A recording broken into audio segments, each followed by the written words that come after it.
이렇게 임플란트가 대중화가 되면서 물론 좋아진 점도 있지만 네. 오히려 씹기가 불편해졌다 이렇게 부작용을 호소하시는 분도 분명히 계십니다. 그렇죠. 명암이 엇갈리는 부분인데요. 그래서 임플란트에 대해서 더욱더 정확히 알고 시술을 하는 것이 중요할 것 같습니다. 그래서 오늘 이 부작용을 줄이는 전체 임플란트에 대해서 도움 말씀 주실 분은요. 치의학 박사이신 김인수 원장님이 나오셨습니다. 반갑습니다. 네, 안녕하세요. 안녕하세요. 네.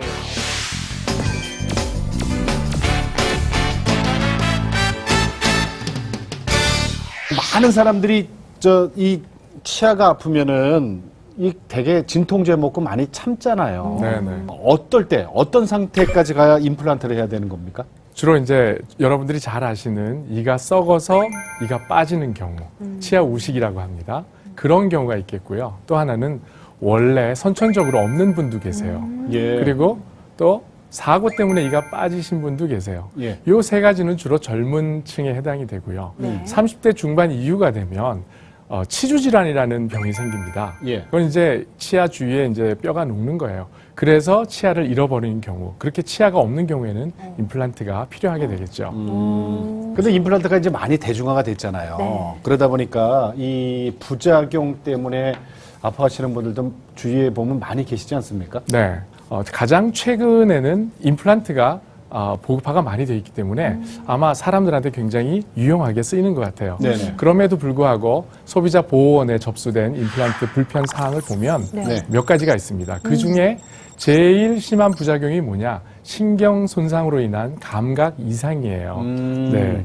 임플란트를 제 위치에 심어야 되는데 잘못된 위치에 심었을 경우에 네. 문제가 발생하고 또 그 외에는 임플란트 주위염이나 유착 실패의 경우 이런 거는 이제 치과 의사의 잘못보다는 이제 사후의 관리가 환자의 관리가 잘못됐을 경우에 일어나는 경우가 많죠.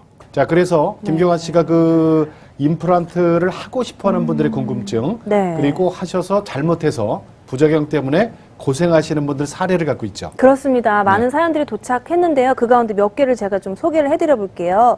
저는 얼마 전에 임플란트를 한 60대 여성입니다. 네. 제 친구랑 같은 병원에서 했는데요. 제 친구는 지금까지도 잘 먹고 잘 씹습니다. 그런데 저는 한 달 전부터 염증이 생겼어요. 친구랑 저랑 같이 했는데 왜 저만 염증이 나나요? 이게 혹시 임플란트 때문에 염증이 생긴 걸까요? 이렇게 질문을 해주셨어요. 그래요? 속상하실 것 같아요. 그 속상하죠. 네. 친구하고 같이 했는데 같이 아프든가. 그러니까요. 같이 멀쩡하든가. 네. 자, 이런 네. 경우 어떻게 됩니까? 선생님, 저기 임플란트 염증 생긴 거 치료 가능합니까? 네. 문제가 생기게 될 경우에는 네. 만약 임플란트가 뼈하고 결합이 된 상태에서 치주염이 일어났다. 그럼 그때는 치료를 해서 가능한 경우에는 치료를 하고요. 네. 그게 아니고 이게 안 붙었다. 그럼 그때는 뺄 수도 있어요. 그리고 다시 시술을 하게 되면 됩니다. 그러니까 이 60대 이분 같은 경우에는 친구랑 같이 한 이분 같은 경우는 지금 요 정도 상담 갖고는 모르겠네요. 그죠? 그렇죠. 이분은 또- 이제 저기 병원에 가셔서 정확하게 보셔야 될 것 같은데요. 네. 자, 다른 사연 또 하나 있어요? 네, 자, 한 분의 사연이 더 있는데요. 저는 오랫동안 틀니를 사용하고 있습니다. 별 불편함 없이 생활했는데 네. 얼마 전부터 틀니가 잘 맞지 않고 씹을 때 아파서 밥 먹기가 힘들어졌습니다. 그래서 틀니를 다시 조정해서 써야 하나 아니면 이참에 임플란트를 해야 하나 고민입니다.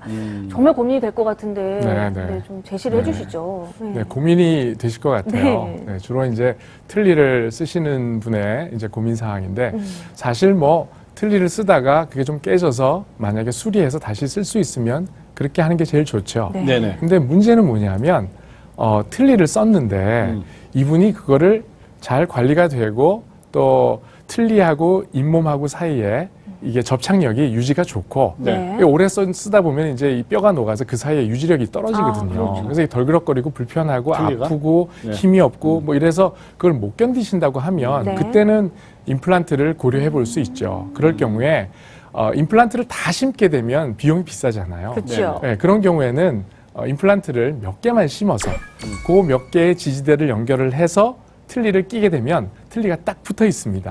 그러니까 틀니를 쓰기가 편하게 되겠죠.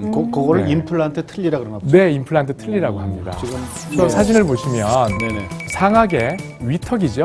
임플란트를 3개를 심어서 그러네요. 거기다가 이제 똑딱이 단추나 뭐 이런 걸 달아서 이제 틀니를 끼게 되겠죠. 그럼 같은 아이고야. 분이신가요? 네, 조금 전에 본 엑스레이 사진이 이분입니다. 이분 같은 경우에 이제 뭐 많이가 없죠. 많이 없는데 여기다가 이제 몇 개만 심어서 임플란트를 몇 개만 심어서 틀니를 붙이면 그 틀니가 딱 붙어서 근데 떨어지지 않게 그거 되겠죠. 남들이 압니까? 자세히 보면은 또 눈썰미가 아주 좋으신 분들은 알 수 있는데 네, 대부분은 잘 모르시죠. 누가 뭐 남의 인상이 뭐 계속 들여다보니까. 너무 자, 좋아지셨어. 이분 같은 경우는 63살 되신 분이고 네. 임플란트를 4개를 네 개. 하셔서 네. 틀니를 하신 경우네요. 네, 네. 이분 같은 경우는 이제 4개를 심어서 거기다가 이제 틀니를 한 거죠. 그래서 틀니가 이제 딱 붙어 있게 되는 경우인데 어머머. 뭐 인상이 완전히 달라지셨죠. 이야. 진짜 10년은 젊어 보이시다. 네. 식사를 잘 하실 수 있게 됩니다. 저렇게. 예. 야, 신기하다. 자, 우리 방청석에 지금 여러분 계시는데 또 궁금하신 분, 네, 마이크 갖고 계시네요. 네. 양치질 할 때마다 피가 나고 네네. 찬물 먹으면 너무나 싫어갖고 잘 못 먹었어요. 그런데 나이가 들어서 그러겠지 하고 참았어요. 근데 최근에 너무 아파서 병원에 갔더니 임플란트 해야 된다 해서 너무 놀랐거든요. 네. 좋은 방법이 없을까요? 네. 지금 뭐 질문하신 분 말씀을 들어보니까 별로 증상이 없으셨어요. 그죠? 이게 치주 질환의 문제가 그겁니다. 왜냐하면 증상이 많지가 않아요. 그냥 시리고 조금 흔들리고 조금 피나고 약간 그래요. 그러다가 좀 아팠다가도 하루 이틀 쉬면 괜찮아요. 그럼 네. 원래대로 돌아온 줄 알아요. 근데 이게 무슨 문제를 일으키느냐? 저 사진을 보시면 이하고 뼈하고 사이에 네. 원래는 이가 뼈에 붙어 있어야 되는데 좀 떨어졌다. 그 사이에 이제 염증 조직이 다 들어가가지고 이게 흔들흔들 하는 거예요. 막 치석도 다 생기고 피도 나고 냄새도 나고 저렇게 풍치가 생기면 뼈가 이제 녹아내려서 보시면 이가 뼈 속에 다 들어 있어야 되는데 이가 뼈 속에서 거의 나와 있는 앞니 아랫니 보시면 나와 있죠. 네, 저렇게 솟아 있는 걸 볼 수 있습니다. 아, 그거를 풍치라 그래요. 네, 풍치라고 엄청 시리죠. 합니다. 치주 질환이라고 하는데 한국말로 풍치라고 하죠. 네. 그래서 치주 질환은요, 저렇게 조금씩 과정을 거쳐서 나중에 뼈가 다 이렇게 녹아서 이가 흔들흔들하게 되는 저런 상태까지 돼야 환자분이 인식을 합니다. 이제 내가 병원에 가야겠다 하고 오시면 이미 늦어요. 네, 근데 증상은 저런 증상밖에 없거든요. 뭐 구치 있고, 뭐 차갑고, 딱딱하고, 뭐 예, 잇몸이 내려가서 이가 좀 길게 보이고 그런 실질적으로는 이제 다 녹은 거죠. 병원에 가셔서 치과 의사 선생님의 검진을 받아서 네. 치과 의사 선생님이 진단을 해서 발치를 해야 된다고 하셨으면 네. 아마 발치를 하는 게 맞을 겁니다. 왜냐하면 그 이전에 오셨으면 치료를 해서 네네. 치아를 살릴 수 있지만 이미 그 수명을 넘겨서 오시면 그건 저희들도 어쩔 수가 없어요. 그렇구나. 네. 오직 복음, 오직 믿음. CTS